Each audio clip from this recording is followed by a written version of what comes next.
I dealt with teams handling it, and several of our clients have the same issues. It's a necessary evil. No matter which business sector, which company, which country you operate in, compliance is always an issue you have to deal with, and deal with it effectively and properly. It's a massive business risk. If, for example, in the education space, if you don't have your operational license, you can't operate the school. You have no revenue stream. You carry all the liabilities around your payroll and your land and building and anything else, and your tax, of course. So it is a massive, massive concern, and something we all have to deal with.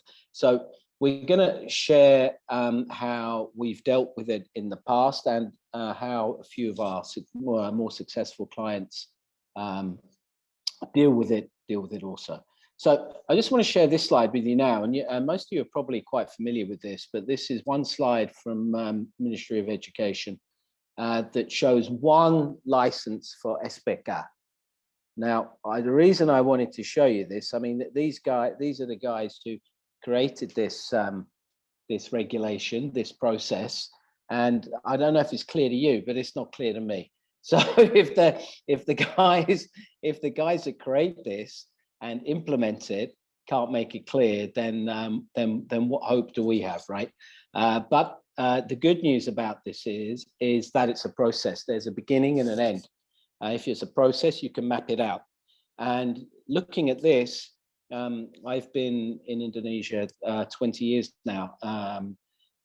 To have this level of clarity and transparency in the licensing and regulatory process is very refreshing. So it's a clear process, and then we can manage it, and we can hopefully get full compliance at the end of this.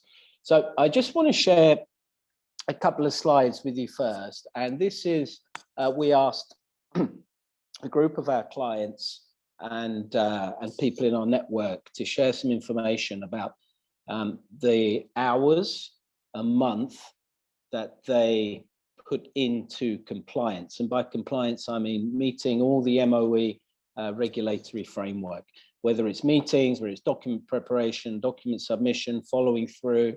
A lot of research, of course. You need to understand the regulatory landscape. So we aggregated that, we anonymized it, and I'm going to share with you 4 different types of school, 4 different price points of school, roughly how many man hours, how many hours are spent per month. This is, you know, we haven't touched this data, we're just presenting to you as is. You can agree or disagree. So mass market schools, and mass market, I mean schools that around about private K-12 schools, SPK schools around across Indonesia, about 25 million a year. So approximately 300 hours, man hours is spent. Now that's about 2 people full time per month, just dealing with compliance. At mid-market schools, it's slightly less, but approximately the same. And then premium schools are about, these schools are about 300 million a year. It increases to 330, and then the super premium price point schools, the most expensive schools in Indonesia, it's about 400. But the lesson here is that more or less these schools spend the same amount of time on compliance, regardless of their price point, regardless of the revenue that these schools get. They have to give this many resources to meet these regulatory and licensing requirements. Now, you might say that's fine, but some of these schools don't have a compliance officer, don't have an officer, don't have a legal department, don't have a corporate secretary to handle these things. And you'll probably be nodding your head about this, that these licensing issues generally fall to one of the head teachers or the vice principals or one of the teachers or an administrator somewhere along the line who's got their own job to do, probably to deliver learning and be responsible for learning in the school. So if you don't have someone that handles this in your schools or group of schools, and you're giving it to the faculty, the teaching department, then you're obviously taking their time away from learning, which is a great regret. So in terms of money, this is what it looks like per month. Now, this is anonymized, so I'm not mentioning any names of schools. This is 15 million a month, goes right through to 95 million a month. That is payroll and direct costs around licensing. I guess many of you have probably had to meet some post or COVID requirements to open up your schools again, and there's been a lot of cost around that. But these are the budgeted per month direct and indirect costs for licensing in schools, and it's a lot. Yeah, this is all relative, of course. It's relative to the income that these schools get. It's a lot of money.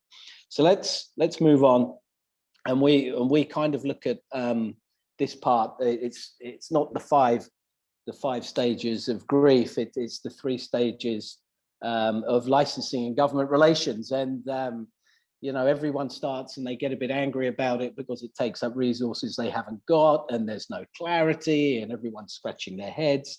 And then after that, sorry, excuse me.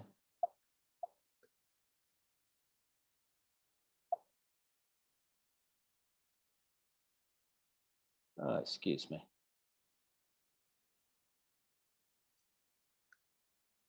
Yeah, sorry. Then it goes into a bit of blackness, the black hole, and like every black hole, that fades out into nothing. You have no idea what's going on. And I myself, I've run and operated and own a school now, and it's pretty much the same. And all you're left with is the cost at the end, the rupee of value.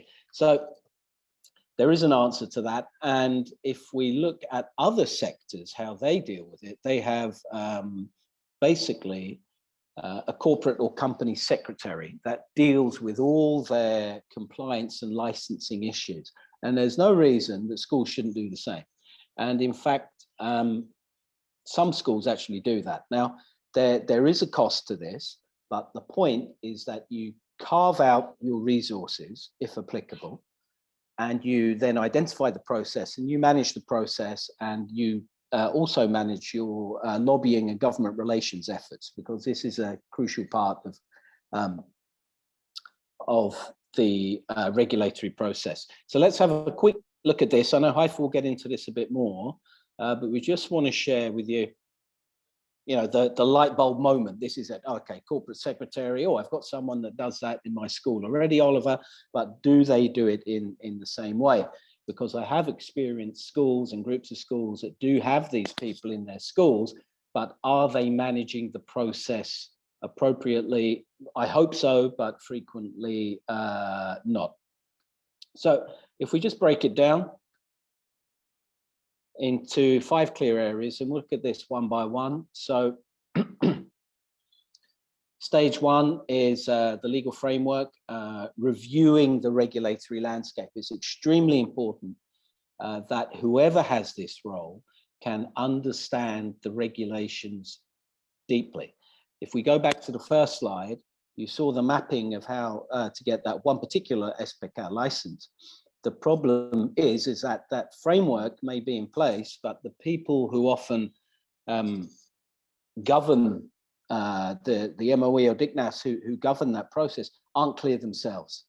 And that's one of the big challenges that we have, that Haifa mentioned at the beginning. So it's very important that you have an equally or actually a deeper knowledge than the people that actually govern that regulation.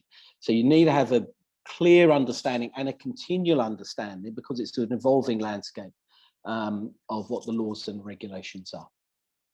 Then, of course, you need to understand your needs, what type of school you are, what type of licenses are appropriate for you, for example, national or SPK license.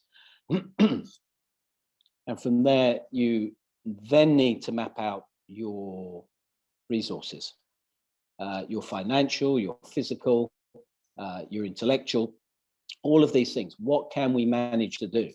For example, can we afford to have a corporate secretary? If we can't, fine. Then what next best thing can we do? Can we work with a lobbying group? There's Haifa runs one PSSI, but there's several you could work with. You may well have an opportunity to work with other schools in the area on these compliance issues, and why not? To be an opportunity to collaborate. So there's always an answer. So in saying that we can't afford or we don't want someone like a corporate secretary, there's always a way around this. The fourth step is obviously systemize. Systemize everything. There's a reason I started with that slide, because it very clearly showed a step-by-step, if you can work it out, process of how to achieve compliance and achieve that license. And that process can then be replicated to achieve success. And then, of course, all you're left to do with your leadership team is to monitor the process. And the outlier in this is in step 4, government relations. Again, constantly lobbying, leverage your position as a group of schools with other schools in the community, other lobbying bodies that you may have. You'll have a louder voice, and sometimes a squeaky wheel gets the most oil. So that's the process. That's the resource you need to put in place. And Haifa, I pass it back to you. Thanks, Oliver. If you don't mind, just keep that slide, the colorful bulb, because that's basically the session. The session today is basically to give you like a step-by-step on how you can utilize your resources and make sure these licensings and compliance can be implemented effectively. And like Oliver said, if you don't have that in place in your school, I think it's worth now doing it. It's a lot of work in the beginning, but after that, it's a lot easier to manage. I've done this in the past. I know different schools have different resources and obviously have a different budgeting. And large school obviously have a dedicated team to basically do this. But I understand that some of the school probably don't have the budget and don't have the resources.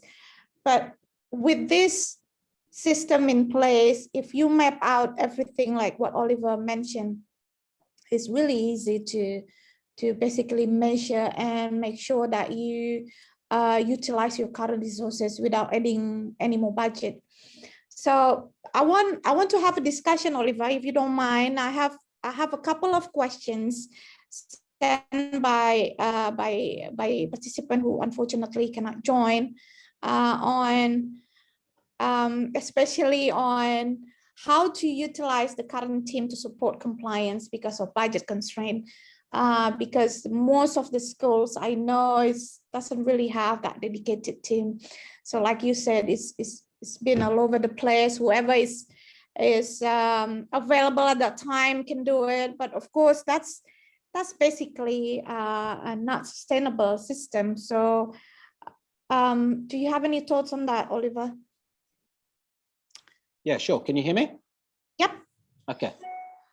Yeah, of course. As I said, there's always a solution. I mean, it's easy to say no to anything, and we can't do it. But particularly now, something that I think we've all learned to do in the past year is collaborate a lot more effectively and use our time and resources, because something we've got less of now is resources, right? Particularly schools in the private sector. I don't know any school, apart from a couple, that their student body has grown. That means their revenue is less, but they still have the same liabilities and payroll, right? As I mentioned earlier. So you have to look for opportunities to collaborate and to leverage your position. So make your voice louder than it is. And if you can't go and afford a corporate secretary, because it's a very senior role actually in a multinational, but not suggesting you go and hire someone like that for your school, but certainly someone who can deliver those key functions at the school level. Then you could look to work with a group of schools or other local schools in your area and foot the bill together. And why not? Everyone is facing this same nightmare, the same issues. Haifa, you deal with this, you and your team in our company, and I know how many calls and emails and WhatsApps you get, particularly about the issue of owning land as an SPK school. You have to own your own land, which is absolutely nuts. And these are common. You must have had it, I don't know, 10, 20 calls on the same issue. But the point being, it's a common issue. So if people need to get together and work on a common solution, not individually. So you could use your different teams, pool your resources, in this case, your finances, and hire one person for a couple of schools. There's no real, you just have to have agreements in place about data protection. Or I'd recommend you join one of the lobbying groups. I mentioned PSSI, MPS. I'm sure there's a whole bunch of others out there. So long answer, but just be creative about solutions, right? Yeah, if you don't mind, Oliver, just break those 5 steps again. We have someone just joining, so just to catching up with the discussion. So on the, yeah. Do you wanna walk through it? Yeah. So this legal landscape is, some of the schools is only focusing on school licenses. Well, actually, there's a lot of license around the yayasan, or even some of the school have the company in place. It's really important to maintain all those licenses valid. And I know most of the school is aware of OSS, but if I ask them how to apply for it, most of them doesn't really understand. So I know it's a lot of legal landscape around the school operations, but it's worth having some kind of a summary list, list down what are the things that you need to comply with. And don't forget that there's a compliance aspect that you need to fulfill as well. For instance, the regular reporting, not only to Ministry of Education, but because of the OS system goes to BKPM, you also need to do this LKPM every quarter. So once you have that list together, I'm sure it's an exhaustive list, but it's good to have that in your hands, and it's going to be useful for you to basically monitor that and make sure you actually in full compliance. It's a big step in the beginning, but it will be useful, and I strongly suggest you do it. And step 2, Oliver. Yep. Self-assessment is really useful to know where you are. So for instance, okay, I have this, I don't have this, I do have this, but this one is expiring. I need to renew. And it's good to have that system in place. I think that's going to be on the step 3, to basically create a system, put a reminder, because some of the license have a different validity, and that's another nightmare. How you manage a license, you have a different context, different validity. Some you have to renew every year, some you have to renew every 2 years, every 3 years, every 6 years, and so on. So if you have that systems in place, it's really easy to basically monitor that on regular basis. It's really taking a lot of time in the beginning, but maintaining those systems is not going to take a long time. And if you don't have a dedicated team in place, I think that's going to be the next step, Oliver, if you don't mind. Map resources. If you don't have, like Oliver said, if you don't have a dedicated team, it's fine. Some of the compliance and licensing process is actually involving not only your legal team, but it's also your finance team and of course your academic team. So if you map your resources, who's doing what, is really important, because a lot of time people like, okay, this is not my job, it's legal job, or this is not me, this is finance, or this is not me, this is the academic. So if you map out all your resources and have a clear job description on who's doing what, it's really important, and it's make things work easily. So no one is pushing something to another, which is happens quite a lot. And then the next step, yeah, you have to create your own system. There's no template, because it depends on what kind of school you are. And some regional have different requirements, and it's really important to actually identify what your regional government require you to do. So not only centralize, you have to localize as well. And then the most important things, once you have all the system in place, make sure you have someone to monitor it, because most of the time, once it's done, no one touch it.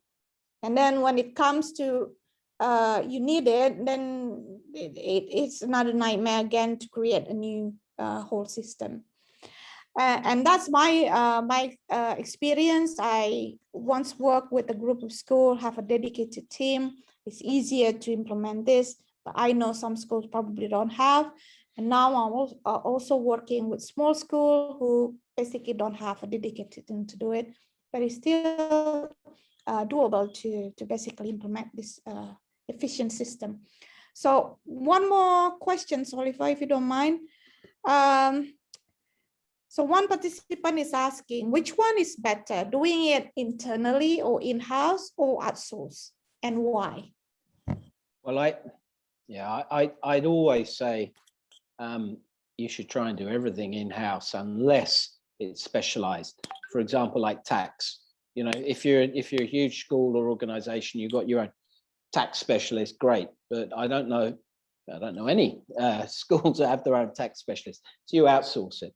But something like this, I'd strongly suggest you do it in-house, but invest in getting someone, get it away from the academic team, get someone who is a specialist, usually a lawyer with an academic background that can handle it. Keep that knowledge, that tacit knowledge in-house.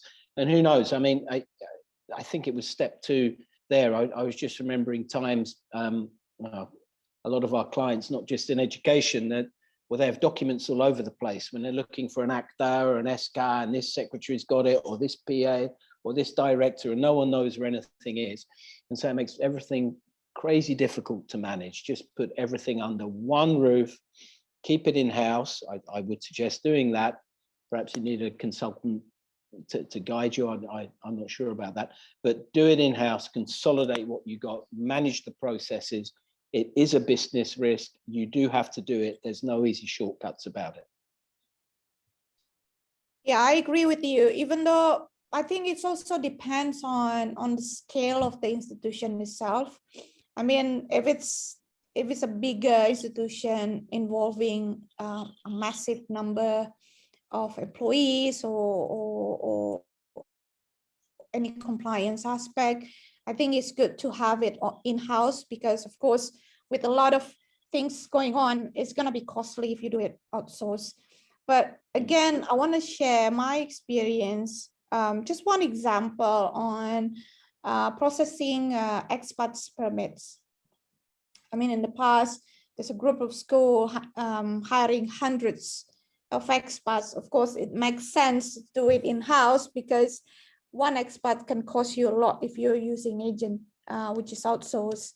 But of course, if you're a small school, we'll probably just hire like less than 5 or less than 10 expatriates, because the number of hours that you're going to dedicate to process the whole thing is going to eat a lot of man hours, which in the end is going to cost you even more doing it in-house. So it makes sense if it's a small scale with a lot of time spent to do it outsourced, because that's my experience. Exhausting your own resources while they actually can focus on your business is also not the wise thing to do. But of course, everything needs to be measured and everything needs to be calculated.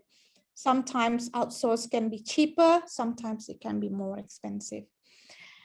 And